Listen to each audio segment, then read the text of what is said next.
Hello dear students, how are you? I hope you all are fine. Welcome back in your online classes after the summer vacation. So in previous class we had taught about auxiliary verbs. You also know very well what is verbs and how they work. So today our topic is subject verb agreement. Which type of subject that the verb follows? किस type के verbs के साथ किस type subject के साथ किस type की verbs उनको फॉलो करती हैं. सो हमारा आज का टॉपिक है subject verb agreement. What is subject verb agreement? Subject और वर्ब का एक एग्रीमेंट क्या है? What is the agreement between the subject and the verb? The agreement is when the subject is in plural form, then the verb is also used in plural form. But when the subject is in singular form, the verb that follows is also in singular form. That is the agreement between the subject and the verb. कि अगर आपका जो subject है वो plural form में है तो उसके साथ यूज होने वाली वर्ब भी कैसी होगी? प्लूरल फॉर्म में होगी. बट अगर आपका सब्जेक्ट सिंगुलर फॉर्म में है तो उसको फॉलो करने वाली जो वर्ब होगी वो भी कौन सी फॉर्म में होगी? सिंगुलर फॉर्म में होगी. So here through the this diagram I try to define the subject and verb. First of all find the subject. If you have a sentence, first of all try to find out the subject of the sentence. आपको सबसे पहले क्या find out करना चाहिए? Subject. उसी से आपको पता चलेगा कि आपको कौन सी वर्ब सब्जेक्ट के साथ आपको यूज करनी है. अगर आपका सब्जेक्ट सिंगुलर है तो आपको सिंगुलर वर्ब का यूज करना है. अगर आपका सब्जेक्ट प्लूरल फॉर्म में है तो आपको जो वर्ब यूज करनी है वो प्लूरल फॉर्म में करनी है. So our first step is find the subject. Then is it singular? Identify that the subject, the given subject is in singular or plural. If it not, it is plural. अगर आपको दिया हुआ जो subject है वो singular ना होके क्या है? प्लूरल है. Here it is singular.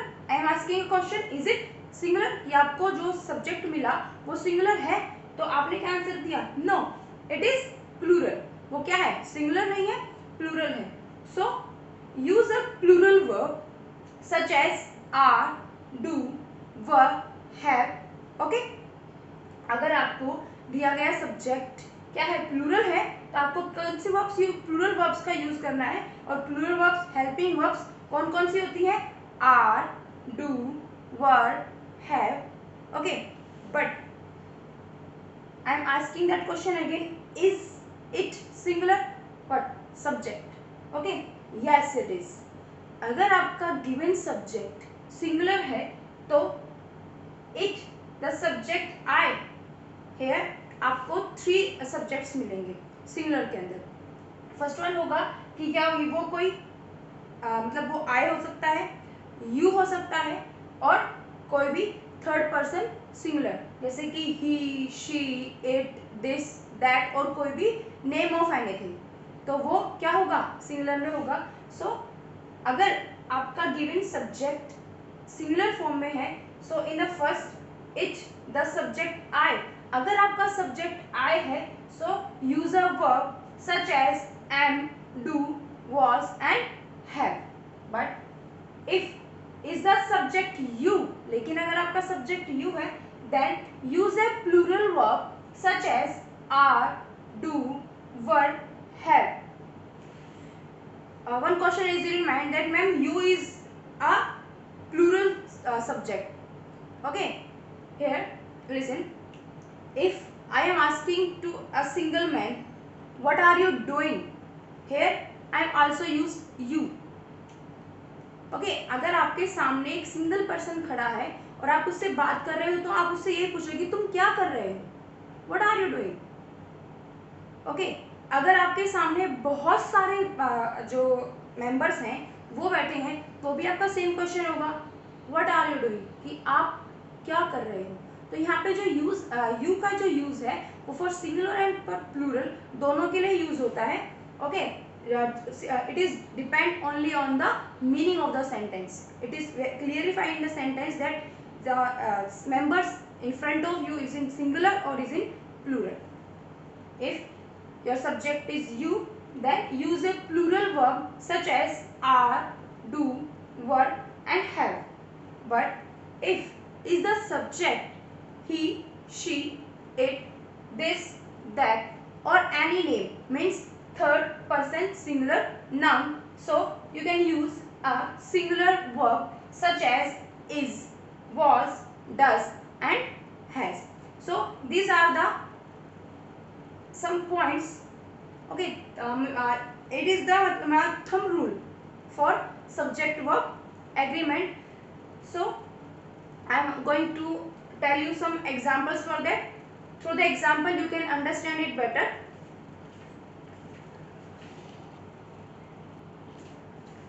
So here are the some examples.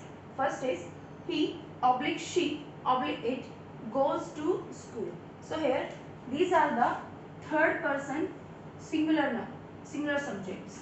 Third person singular subjects, and here is verb with s form, means not in root form.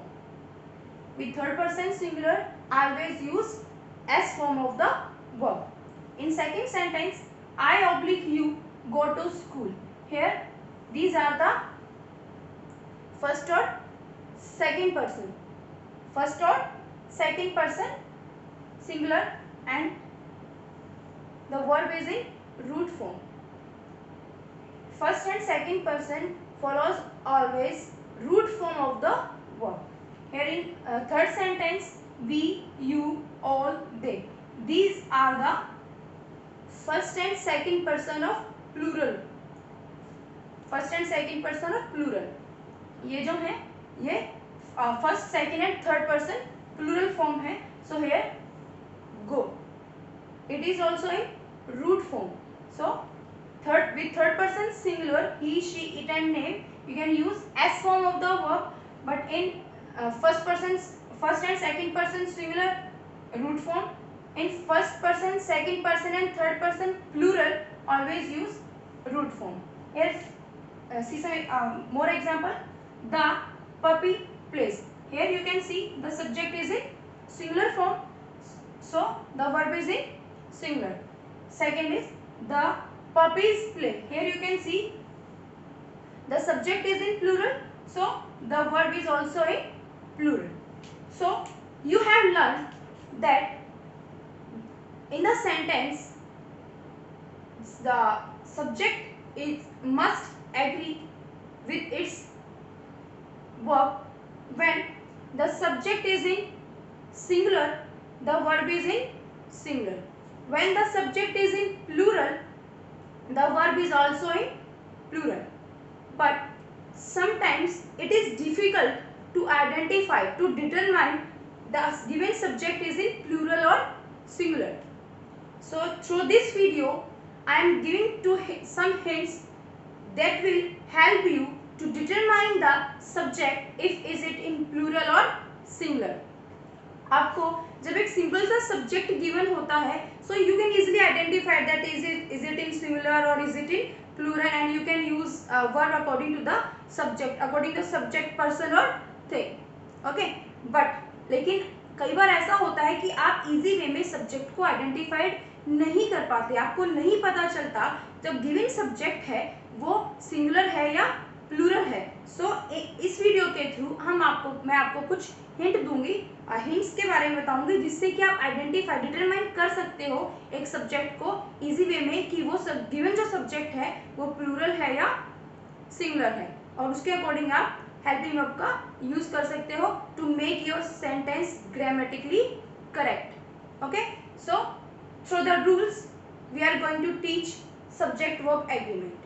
Okay, so I am tell you some rules.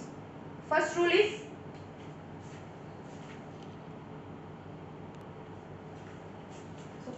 is two or more singular subjects joined by and और both take a plural verb. Means अगर आपके पास दो या दो से ज़्यादा singular subjects हैं और जो ज्वाइन हुए हैं बोथ या एंड के थ्रू, तो उसके साथ आप हमेशा किसका यूज करोगे? प्लूरल हेल्पिंग वर्ब का यूज करोगे। For example, Julia, Anna and Rachna are best friends. तो यहाँ देखिए, first subject, second and third. So here you can see there are three subjects and joined with and, so here you use are, plural helping verb. But two singular nouns refer to the same person, the verb is singular. Example, the honest and dedicated Gandhiji is missed by all. Means यहाँ पे जो honest और dedicated जो use हुआ है, ये जो दोनों जो सब्जेक्ट यूज हुए हैं वो किसके लिए यूज हुए हैं? गांधी जी के लिए यूज हुए हैं। सो इसलिए आपने यहाँ पे क्या यूज किया? सिंगुलर हेल्पिंग वर्ब का यूज किया। जैसे अगर आपको दो या दो से ज्यादा सिंगुलर सब्जेक्ट्स गिवन है, ठीक है, अलग अलग होने चाहिए, मतलब वो एक ही पर्सन को बिलोंग नहीं करते हो, अलग अलग सब्जेक्ट्स गिवन है और जो कनेक्टेड है किसके थ्रू? एंड और बोथ के थ्रू, तो आप उसके साथ हमेशा किसका यूज करोगे? प्लूरल हेल्पिंग वर्ब का यूज करोगे। बट जब आपको जो सब्जेक्ट्स गिवन है both to but the two singular nouns refer to the same person और थिंग, कि जब आपको जो सिंगुलर नाउन्स मिलेंगी, ठीक है, वो रेफर किसको कर रही हो? एक ही पर्सन को या एक ही थिंग के लिए अगर उनका यूज हुआ, वो एक ही चीज से बिलोंग करती हो, तो उसके साथ आप किसका यूज करोगे? सिंगुलर हेल्पिंग वर्ब का यूज करोगे। So the question raised in your mind is, how can we identify that it is used for only for singular person, मतलब ये एक ही पर्सन को रेफर कर रही है, हमें कैसे पता चलेगा? Trick is, here you can see the honest and dedicated. Here is no article and here article the is given, here article the, but here is no article. Listen, remember one thing, articles a and the comes before one noun only. आपको जो article मिलेंगे वो आपको हमेशा एक ही noun से पहले मिलेंगे, फर्स्ट नाउन से पहले मिलेंगे। जो सेकंड वाली जो नाउन आपकी कनेक्टेड होगी एंड और बोथ के थ्रू, उससे पहले आपको कोई भी आर्टिकल नहीं मिलेगा। दैट मीन्स अगर वो एक ही नाउन से पहले स्टार्ट हो रहा है, तो दैट मीन्स ये जो दोनोल नाउन है वो एक ही पर्सन के लिए, एक ही थिंग को रेफर कर रही है। ओके, कंपैरिजन देखिए इसका, the honest and the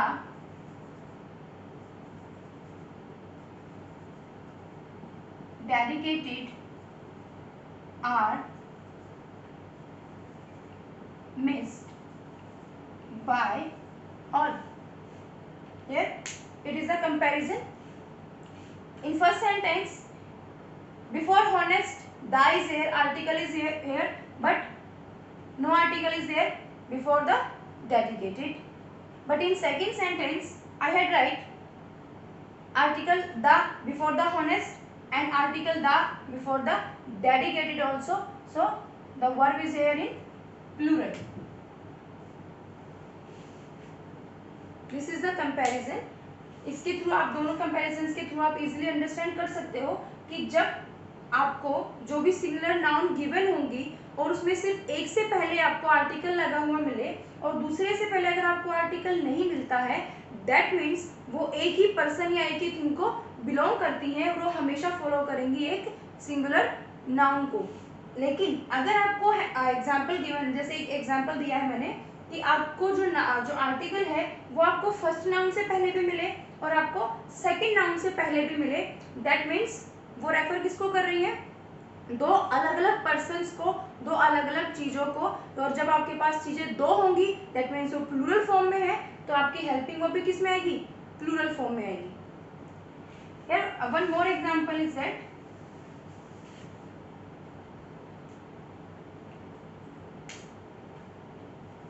I have a black and a red pencil. Okay, I have a red and black pencil.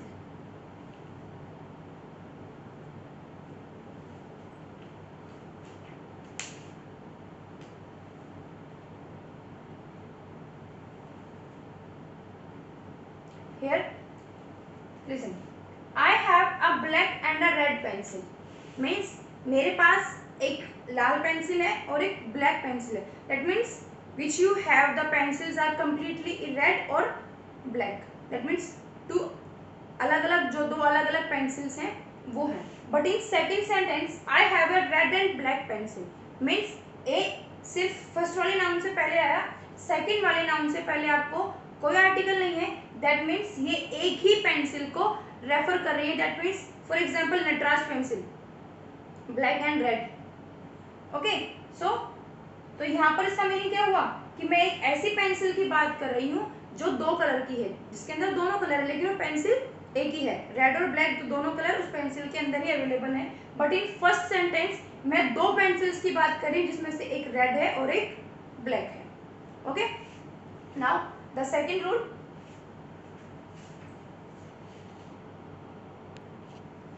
So here the next rule is, if the subject is preceded by each or every, the verb is usually in singular.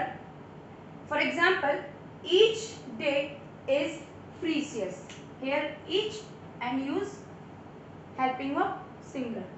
Here every man, woman and child was present in the room. Here every and the verb is in singular. Here you can see and also. Now the question raised in your mind is, ma'am, in previous rule you said that if the two subjects are connected through the and, then the helping verb is in plural. But remember, if the subject preceded by each and every, always use whatever given in the sentence, either and or both, but the helping verb always in singular. Here every man, woman and child. Here three subjects are given but preceded through the every, so the helping verb is in singular. ये हमेशा ध्यान रखना कि आपको जब आपका जो subject है वो किसको फॉलो उसके आगे क्या लगा हुआ हो, ईच और एवरी लगा हुआ हो, तो आपको हमेशा हेल्पिंग वर्ब जो है वो हमेशा सिंगुलर के अंदर ही लगानी है. क्योंकि देखो इस सेंटेंस के अंदर एंड भी आ रहा था, तो चाहे सेंटेंस के अंदर कुछ भी आए, एंड आए, बोथ आए, कुछ भी आए, जो रूल से पहले वाला था कि एंड और बोथ से अगर कोई सब्जेक्ट टू सब्जेक्ट्स कनेक्टेड है तो आपको प्लूरल हेल्पिंग वर्ब का यूज करना था. लेकिन अगर वो प्रीसीडेड किसके थ्रू है, ईच और एवरी के, तो आपके हमेशा हेल्पिंग वर्ब क्या आएगी, सिंगुलर हेल्पिंग वर्ब आएगी. ठीक है. हाँ, अगर इसमें ईच और एवरी हम हटा देते और मैं खाली the man, woman and the child कहती, तो आप यहाँ पे वर्ब प्रेजेंट करते. क्योंकि अब आपने एवरी को हटा दिया और अब आपके पास थ्री सब्जेक्ट्स हैं एंड जो पर्टिकुलर इंडिविजुअली अलग अलग को रेफर कर रहे हैं, तो आपने क्या यूज करना है, वर्ब का, यानी कि प्लूरल हेल्पिंग वर्ब का यूज करना है. लेकिन जब हम उससे पहले हम एवरी लगा देते हैं, दैट मीन्स हम इंडिविजुअली सिंगुलर की बात कर रहे हैं कि मैं पहले एक बार मैन की बात कर रही हूँ, फिर मैं वुमेन की बात कर रही हूँ, फिर मैं चाइल्ड की बात कर रही हूँ. इसलिए हमेशा किसको प्रेफर करते हैं, सिंगुलर हेल्पिंग वर्ब को प्रेफर करते हैं. Now our next rule is, when the subjects are connected by or, nor, neither, nor, either, or, and the subject take different persons, the verb agrees in person with the nearest subject. In many books, they of the that rule is given into two parts. आपको कई बुकों के अंदर इसी rule को to type से, तो अलग अलग रूल्स में समझाया जाता है. एक बार तो कहेंगे आपको कि जब ये सेंटेंस के अंदर को कनेक्टेड हो सब्जेक्ट्स और, नॉर, नीदर, नॉर और इधर और से, और जो दोनों सब्जेक्ट्स हैं वो सिंगुलर हो, तो हेल्पिंग वो भी कैसे आएगी, सिंगुलर आएगी. दूसरे वाले रूल में बताया जाता है कि जब जो दो सब्जेक्ट्स हैं वो उसमें से एक सिंगुलर हो लेकिन दूसरा प्लूरल हो या दोनों ही प्लूरल हो तो आपको क्या करना है, अगर वो सेंटेंस किससे कनेक्टेड हो, और, नॉर, नीदर, नॉर, इधर और से, तो आपको किसको देखना है, नियरेस्ट को देखना है, वर्ब के जो नियरेस्ट होगा, सबसे नजदीक वर्ब के जो होगा उस सब्जेक्ट के अकॉर्डिंग आपको हेल्पिंग वर्ब का यूज करना है। तो उन दोनों का एक ही रूल समझाते हैं। देखो, दोनों की तरफ जाने की जरूरत ही नहीं है, आप एक ही रूल से समझ जाओगे। मैं आपसे कह रही हूँ कि जब सेंटेंस के अंदर टू सब्जेक्ट्स गिवन हो, whether whatever that is in plural or in singular, the first one is plural and second one is singular, or say first one is singular or second one is plural, whatever, remember always one thing, that if the sentence is connected with or, nor, neither, neither, nor, or either, or, you should watch the only concentrate on the second subject that is nearer to the verb. So your word always follow the nearest subject. It is a single F. One rule is here. See example here. Neither Varun nor Rohan was present. मैंने यहाँ पे दो singular subjects लिए हैं, जिसे मैंने connect किया है नीदर और नॉर से। वरुण और रोहन दोनों सिंगुलर हैं, तो आपने क्या यूज किया, वॉज का यूज किया। मैं कहती हूँ आपने वॉज का यूज किस लिए किया, क्योंकि वर्ब के जो नजदीक वाला जो सब्जेक्ट था वो सिंगुलर था, इसलिए आपने वर्ब कैसी यूज की, सिंगुलर यूज की। सेकंड में देखिए, ईदर यू और the students have broken the window. अब हमने यहाँ पे इधर और से दो सब्जेक्ट्स को कनेक्ट किया, जिसमें जो दोनों है वो किसमें है, प्लूरल में है। यहाँ पे ये सिंगुलर है, ये आपको रिप्रेजेंट कर रहा है, यानी कि सिंगल पर्सन को रिप्रेजेंट कर रहा है। यहाँ पे यू, ये सिंगुलर है और यहाँ पर ये प्लूरल फॉर्म में है। अब मैं आपसे कह रही हूँ कि जो वर्ब के पास वाला था, मैंने उस सब्जेक्ट को देखा और उस सब्जेक्ट के अकॉर्डिंग ही मैंने क्या किया, हेल्पिंग वर्ब को यूज कर दिया। Because of the second subject is in plural, that's why I am using here help, plural helping verb. In first sentence Rohan is in singular, so verb is in singular. In second sentence the students is in plural, so the verb is in plural. So don't revise to another one's rules. Remember only one single rule is, if the sentence is connected through, if the two subjects are connected through or, nor, neither, nor, either, or, concentrate on only on the nearest subject, nearest noun of the verb. जो सब verb के जो नजदीक वाली जो आपको subject given है, आपका फोकस उसके ऊपर होना चाहिए, कंसंट्रेट आपका उस पर होना चाहिए। If the subject second subject is in singular, then your verb is also in singular, but if your subject second subject is in plural, then your helping verb is also in plural. Through this example you can also understand it better. Okay, now the next rule. Here the next rule is, if two or more singular subjects are preceded by either of, neither of, each of, every one of, many a, one of, none of, nobody or somebody, the verb is singular. अगर आपका sentence का subject preceded करता है और subject से पहले आपको ये वाले वर्ड्स मिलते हैं, जैसे कि either of, neither of, each of, everyone of, many a, one of, nobody, somebody, तो आपकी जो वर्ब होगी always will be in singular। तो आपकी जो वर्ब होगी वो हमेशा किस में होगी, सिंगुलर फॉर्म में होगी। Here some examples. One of my cousins plays chess very well. Here cousins, that means plural. So according to that subject, verb is also in plural, but that subject preceded by one of, preceded by one of, so your verb is in singular. Here next example, somebody has touched my bag. Somebody, okay, so your helping verb is in singular form.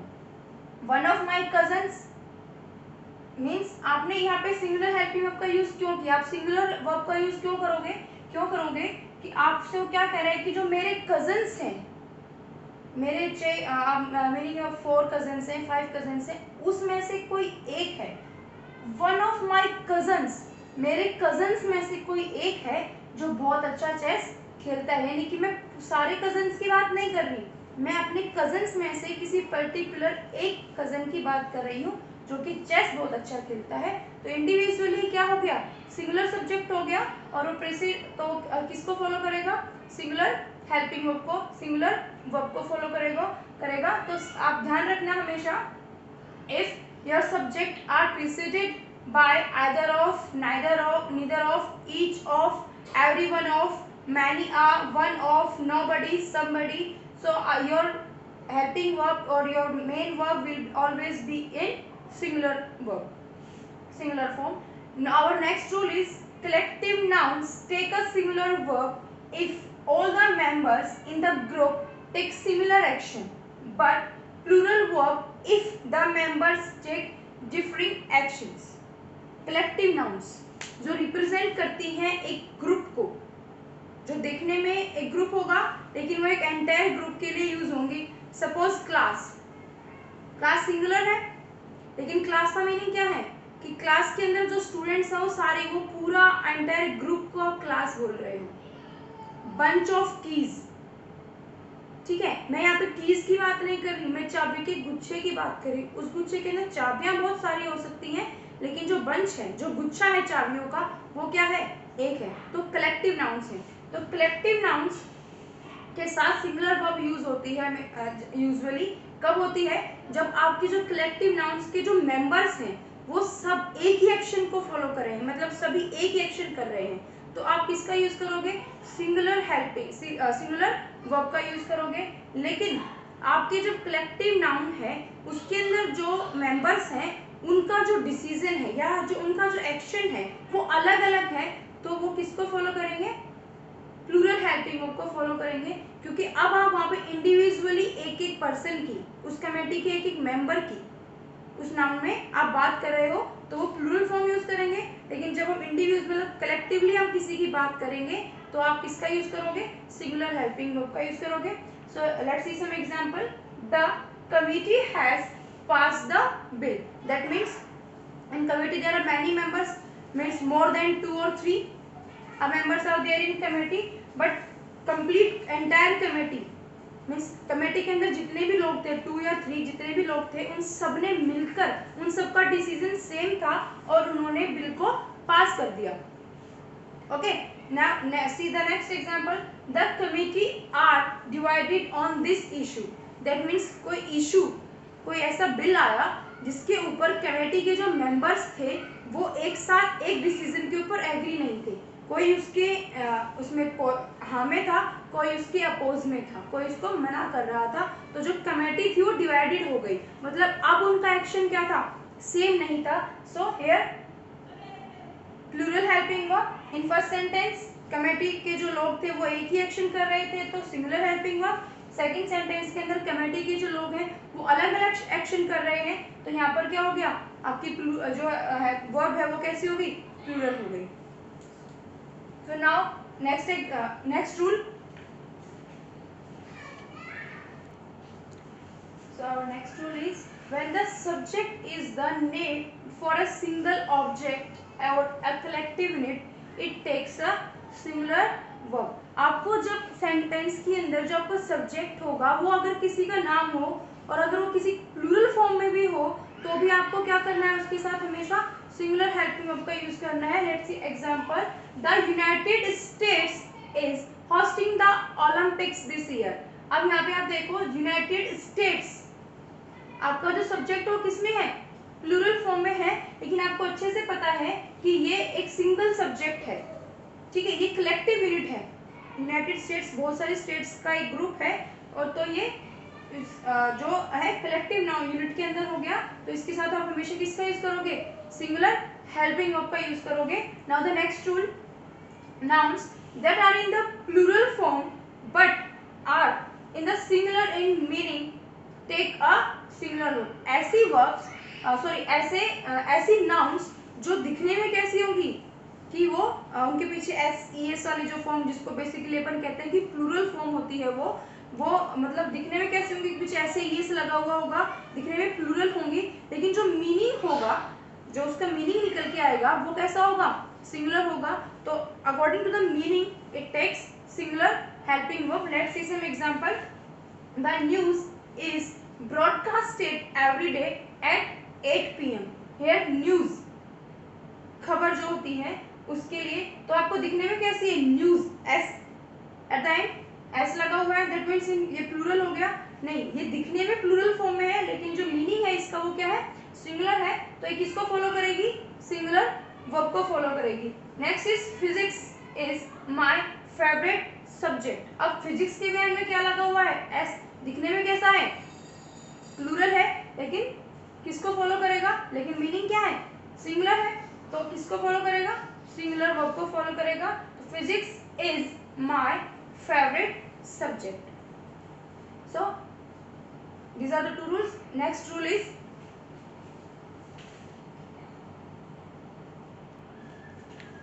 our next rule is certain nouns like spectacles, pants, shoes, scissors, etc. are always plural unless preceded by a pair of.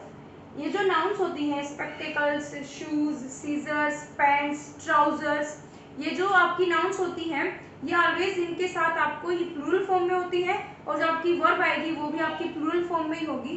लेकिन अगर इनके साथ क्या लगा हुआ हो, अ pair of shoes, a pair of trousers, a pair of spectacles, तो अगर इनसे पहले अ पेयर ऑफ लगा हो तो आपको हमेशा उसके बाद कैसी हेल्पिंग वर्ब का यूज करना है, सिंगुलर वर्ब का यूज करना है, सिंगुलर फॉर्म ऑफ वर्ब का यूज करना है. Let's see some example. Her shoes are terribly uncomfortable. Here a pair of not is not given, so her shoes means it is in plural form. That's why we use plural form of the verb here. Now in the next sentence, a pair of shoes. Here a pair of is given before the shoes, so it is in now is in singular. So the verb is in singular. A pair of shoes is provided by the school for all the students. Okay, ये जो आपको nouns given होंगी अगर ये completely single दे रखे हैं केवल अपने नाम के साथ, जैसे शूज दे दिया, ट्राउजर दे दिया, पैंट्स दे दिया, सीजर्स दे दिया, तो अगर ये ऐसे दे रखी हैं तो आप हमेशा कैसी नाउन का यूज वर्ब का यूज करोगे, प्लूरल वर्ब का यूज करोगे. But if that words preceded by a pair of, लेकिन अगर इनसे पहले क्या लगा हुआ हो, अ पेयर ऑफ लगा हो, तो दैट मीन्स वो सिंगुलर हो गया. अब आपको जो वर्ब यूज करनी है उसकी फॉर्म क्या होगी, सिंगुलर होगी. Okay, now the next rule is words representing a fixed distance, weight और amount take a singular verb. कि जब आपको जो वर्ड्स गिवन हो वो कोई फिक्स अमाउंट की, फिक्स वेट की, फिक्स डिस्टेंस की अगर वो बात कर रहे हैं तो आपको उनके बाद हमेशा सिंगुलर हेल्पिंग वर्ब का यूज करना है. Let's see some example. 1000 rupees. अब बोलने में तो 1000 है यानी कि अमाउंट जो हो गया प्लूरल में हो गया, लेकिन एक फिक्स्ड जो अमाउंट है उसको रिप्रेजेंट कर रहा है, तो 1000 rupees is a lot of money. Next example is 20 miles. अब कहने में 20 माइल्स है यानी कि डिस्टेंस जो है प्लूरल में हो गया कि 20 माइल्स तक जाना है, लेकिन जो डिस्टेंस वो क्या है, फिक्स्ड है. तो 20 माइल्स, तो अब ये किसको फॉलो करेगा, सिंगुलर वर्ब को फॉलो करेगा. तो 20 miles is a comfortable distance to drive. So now the next rule is,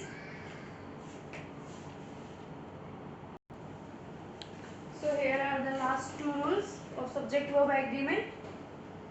When words are joined to a singular subject using with, as well as, together with and along with, a singular verb is used. जब आपके to closes, two sentences किससे connect हो, किसके through connect किए गए हो, कौन से वर्ड्स का, विद का यूज हुआ हो, एज वेल एज का यूज हुआ हो, टुगेदर विद का यूज हुआ हो, अलोंग विद का यूज हुआ हो, तो इनके बाद जो बेसिकली जो वर्ब आएगी वो कौन सी फॉर्म में आएगी, सिंगुलर फॉर्म में आएगी.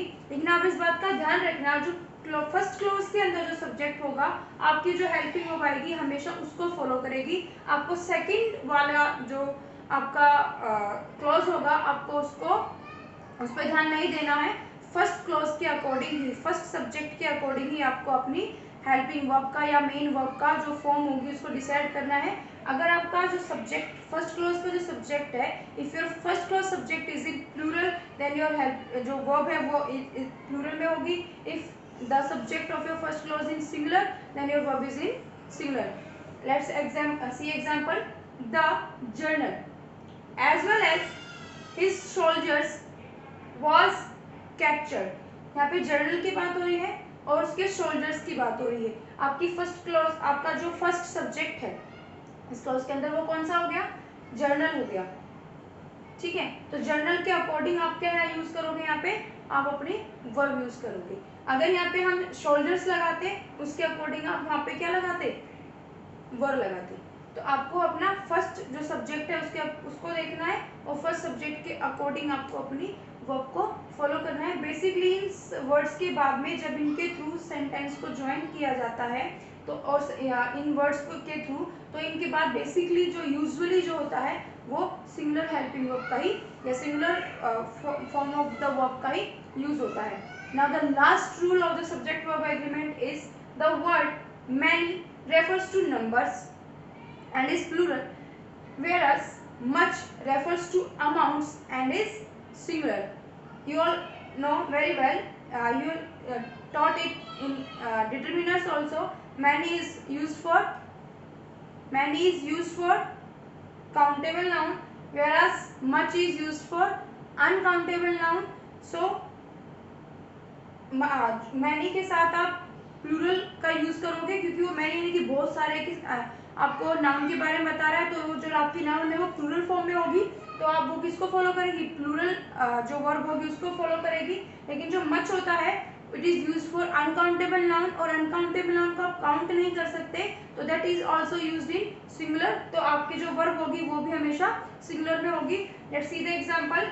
Many of the apples were rotten here. Many apples are apple, एक एप्पल एंड एप्पल्स, बहुत सारे एप्पल. तो यहाँ पे जो एप्पल्स हुआ वो प्लूरल फॉर्म में है तो आपकी जो वर्ब है वो भी प्लूरल फॉर्म में है क्योंकि मैनी क्या किसके लिए यूज होता है? काउंटेबल नाउन्स के लिए यूज होता है. Next one is much of the work has been done. अब यहाँ पे आपकी नाउन क्या है? वर्क है. वर्क क्या है? अनकाउंटेबल नाउन है इसलिए आपने फॉलो किसको किया? मच को किया. मच किसके लिए यूज होता है?